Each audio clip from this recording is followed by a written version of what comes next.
Et si je te disais qu'en 2025, tu peux économiser jusqu'à 30 000 € juste en choisissant le bon moment pour emprunter? Mais attention, attendre trop longtemps pourrait te coûter bien plus cher. Tu veux savoir pourquoi?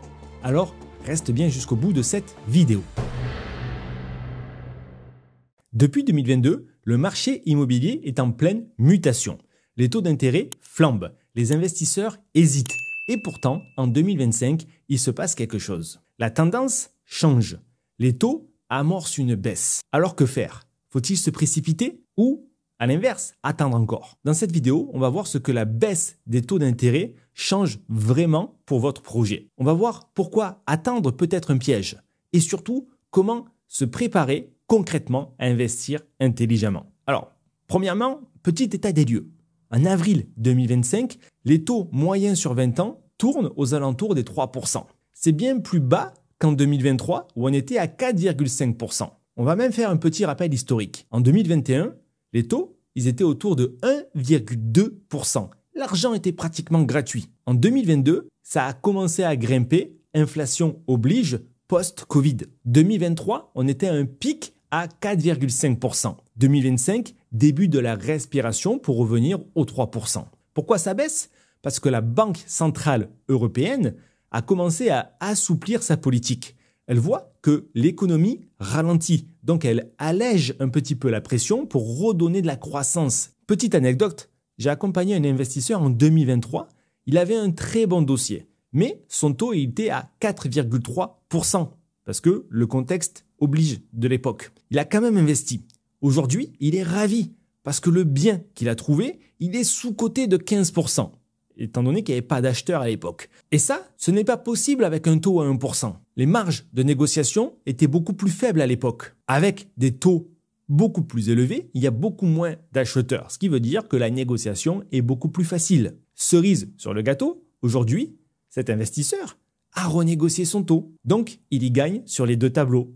Il a gagné à l'achat et aujourd'hui, il fait baisser sa mensualité. Sachant qu'à l'époque, il était déjà très rentable. On va voir maintenant quel est l'impact réel du taux d'intérêt sur votre projet.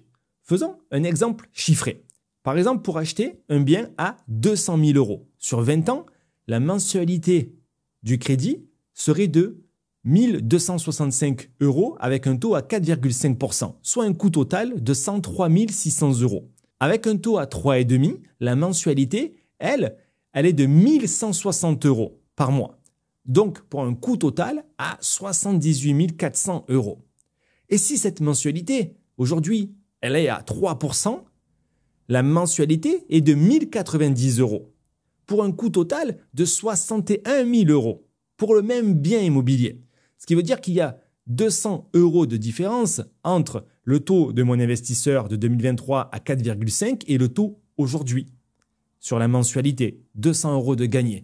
Pire que ça, cet investisseur, en renégociant, gagne 40 000 €, puisque le coût total des 4,5 de 2023 était de 103 000 et aujourd'hui, il est de 61 000. Évidemment, cette baisse de la mensualité a une conséquence directe sur le cash flow, puisque celui-ci augmente de 200 € dans cet exemple. L'autre avantage, c'est que cet écart de mensualité peut être utilisé à mensualité précédente équivalente pour avoir une capacité de financement plus élevée et donc acheter plus de mètres carrés, plus de chambres, plus de lots. Maintenant, on va voir pourquoi attendre davantage peut être risqué. Parce que je suis certain que des petits malins vont se dire autant attendre que les taux descendent à 2,5%, voire 2%. Ce qu'il faut bien comprendre, c'est que les prix sont très lents à baisser lorsque les taux d'intérêt augmentent.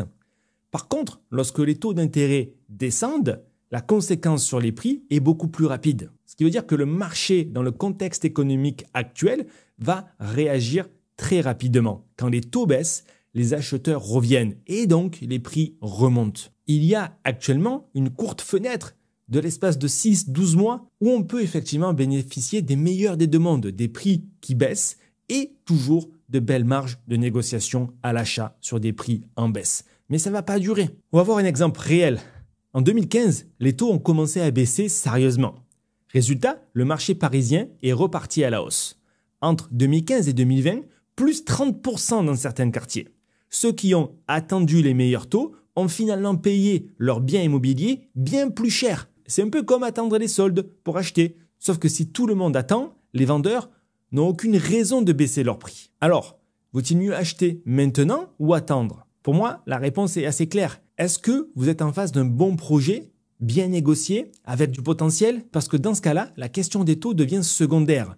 Un bien bien placé avec une rentabilité à 7%, ça passe très bien à 3 ou à 3,5 sur le taux d'intérêt. Si tu attends que les taux soient encore plus bas pour te lancer, tu risques de passer à côté de ces opportunités-là. Je me rappelle d'un investisseur en 2022 qui a hésité à cause des taux. Finalement, il n'a pas sauté le pas. 2 ans plus tard, le quartier, lui, s'est valorisé de 12%. Il génère 600 € par mois de cash flow. Tu crois qu'il regrette d'avoir acheté en 2022 à un taux à 3,8? Évidemment que non. Maintenant, dans cette dernière partie, on va voir quelques conseils concrets pour vous aider à vous préparer. D'accord? 3 actions concrètes. Premièrement, préparer un dossier financier très clair sur lequel il faudra avoir des relevés de compte très propres, des revenus stables, un endettement maîtrisé, de l'épargne disponible. D'accord? Ça, c'est la base. 3 mois d'anticipation pour arriver à une situation nickel. Deuxièmement, il va falloir apprendre à structurer votre projet. Ça commence par une étude du marché local, la demande locative, les loyers, l'évolution des prix pour les petites surfaces, pour les grandes surfaces. Que vous soyez capable de parler de rendement, de rentabilité, de plus-value, en tenant compte de la fiscalité, des charges, de la vacance locative. Ensuite, il faudra une stratégie d'exploitation très claire, en location longue durée d'abord, et ensuite éventuellement en colocation ou en location courte durée. Démontrer le cash flow, la plus-value. Il va falloir ensuite anticiper la négociation que vous allez avoir avec la banque. Vous devez maîtriser les chiffres. Vous devez présenter un plan A, puis un plan B, puis un plan C pour rassurer le banquier. Vous devez valoriser votre projet comme si vous étiez en train de chercher un emploi. Et, grande nouvelle pour vous, quand vous cherchez un emploi, vous ne déléguez pas cette recherche. Personne d'autre que vous pourra trouver le meilleur job que vous à votre place. On est d'accord? Pour un crédit, c'est la même chose. Personne d'autre que vous pourra trouver et défendre le projet mieux que vous. Vous ne pouvez pas sous-traiter cette partie-là. Tout ceci demande énormément de préparation et d'anticipation. Donc, un petit conseil, tu peux déjà commencer à travailler avec ta banque maintenant sans avoir trouvé ton bien. Ça te permet de connaître une capacité d'emprunt et donc de gagner du temps pour la suite. Mais attention, ça, c'est à prendre avec parcimonie. Ne va pas voir n'importe quel banquier pour lui demander combien tu peux emprunter. Grosse erreur. Il faut que tu parles uniquement à ta banque, pas les autres, et surtout que ta banque, tu lui donnes un cas concret d'un projet que tu voudrais acheter. D'accord? En disant, je veux acheter ce projet, j'ai estimé l'achat après négociation à 150 000 €, qui va avoir 150 000 € de travaux, ça va me rapporter tant de revenus locatifs. Voilà. Et une fois que tu as les chiffres, fais une simulation avec ton banquier pour savoir s'il te suivrait. Mais ne parle pas dans le vent avec ton banquier sans matière, parce qu'on veut qu'il considère les futurs revenus de l'investissement et surtout ne va pas avoir d'autres banquiers chez qui tu n'es pas client, qui ne te connaissent pas à ce stade. Ils vont te dérouler le tapis rouge plus tard. Alors pour résumer, oui, les taux baissent et c'est une bonne nouvelle. Mais attendre trop longtemps peut faire rater des affaires. L'important, c'est d'être en face du bon projet et de l'acheter.